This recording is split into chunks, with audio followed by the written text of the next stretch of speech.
मेरा नाम पूजा है। मैं 35 साल की एक विधवा हूँ।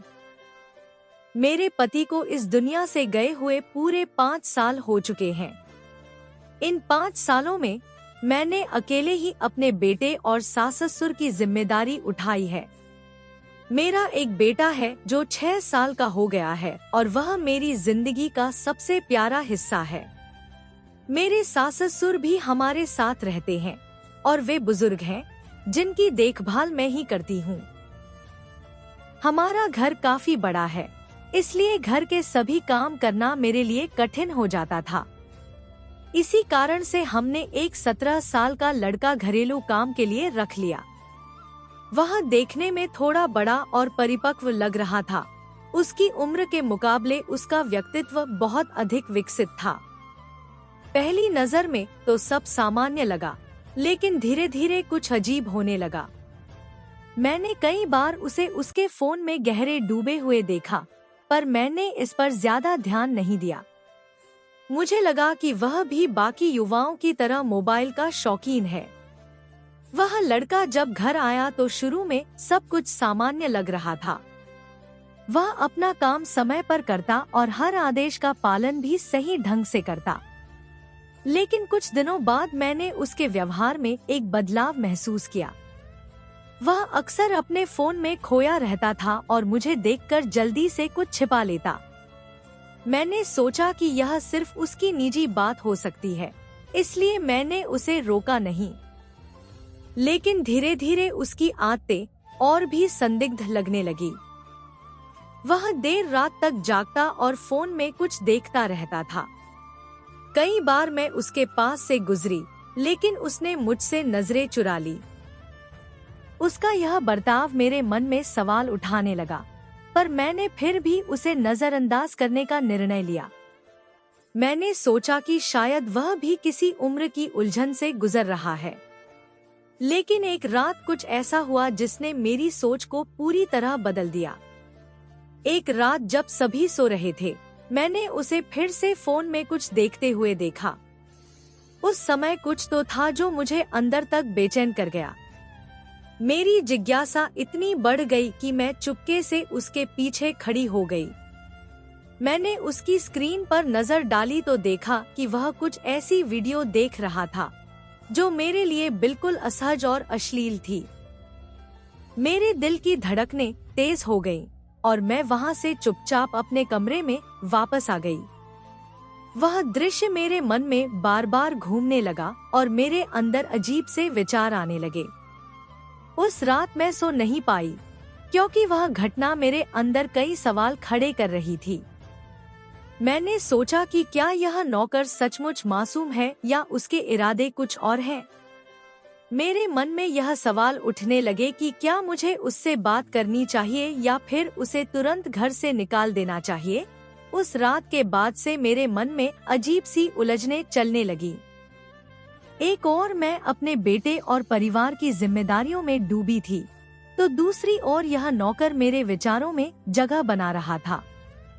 मैं खुद को समझाने की कोशिश कर रही थी कि यह सिर्फ मेरा भ्रम है, लेकिन उसका चेहरा, उसकी चाल ढाल और उसकी हरकतें मुझे हर बार सोचने पर मजबूर कर देती थी। मैंने कई बार सोचा कि उसे नौकरी से निकाल दूं, पर फिर भी मैं कोई कदम नहीं उठा पाई। मैं उसके सामने हर बार सामान्य बनने की कोशिश करती, पर अंदर ही अंदर एक तनाव महसूस करती थी। मेरे मन में अब उसकी हर छोटी हरकत को लेकर संदेह होने लगा था। हर दिन उसके सामने आने पर मुझे अपने मन की बातें दबानी पड़ती थी। अब मेरे मन में यह सवाल गहराने लगे थे कि क्या मुझे इस स्थिति से निपटने के लिए कुछ करना चाहिए। मैंने कई बार सोचा कि इस मुद्दे पर सास ससुर से बात करूं, लेकिन फिर मुझे लगा कि यह एक मामूली बात है और मैं इसे खुद ही संभाल सकती हूं। लेकिन जैसे जैसे दिन बीतते गए, मेरा धैर्य टूटने लगा। मैंने सोचा कि अगर मैं इस स्थिति को नहीं संभालूंगी तो चीजें हाथ से निकल सकती हैं। मैं चाहती थी कि सब कुछ सामान्य हो जाए, लेकिन यह आसान नहीं था। वह लड़का अब मुझे और भी असहज करने लगा था।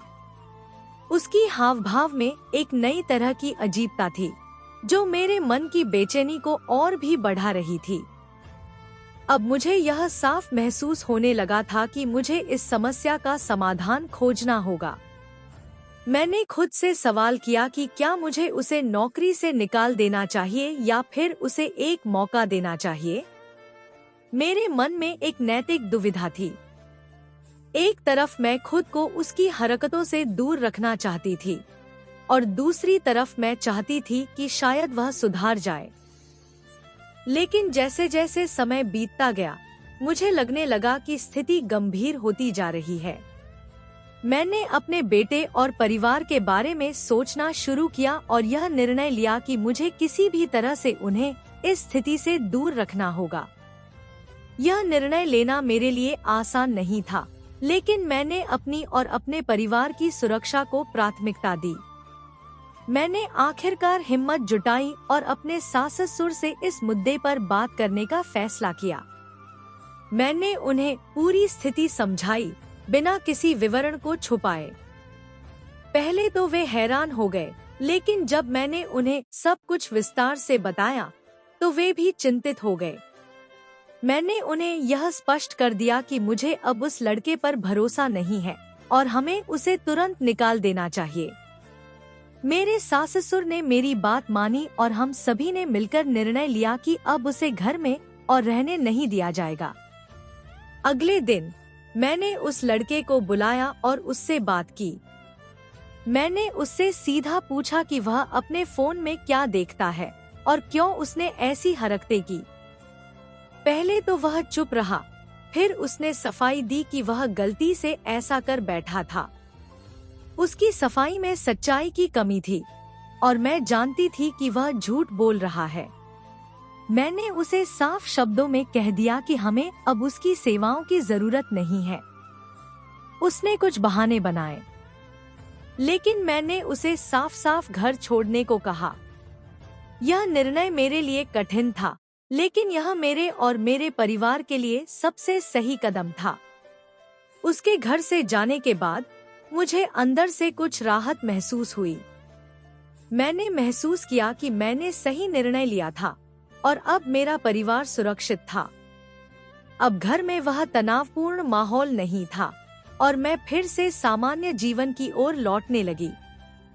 मेरे बेटे और सास-ससुर ने भी इस बदलाव को महसूस किया और हम सभी के बीच एक नई सकारात्मकता आई। मैंने खुद से यह वादा किया कि मैं भविष्य में अपनी सुरक्षा और परिवार की भलाई को कभी नजरअंदाज नहीं करूंगी। यह अनुभव मेरे लिए बहुत ही चुनौतीपूर्ण था, लेकिन इसने मुझे एक बड़ी सीख दी। मैंने सीखा कि किसी भी प्रकार की असहज स्थिति को नजरअंदाज नहीं करना चाहिए और समय पर सही निर्णय लेना जरूरी है। अब मैं अपने बेटे और सास-ससुर के साथ एक नई शुरुआत कर रही हूँ। हमारे घर में अब शांति और स्थिरता लौट आई है और मैं अपने जीवन को एक नई दिशा में ले जा रही हूँ। इस घटना ने मुझे और भी मजबूत बना दिया है और मैं अब किसी भी चुनौती का सामना करने के लिए तैयार हूँ।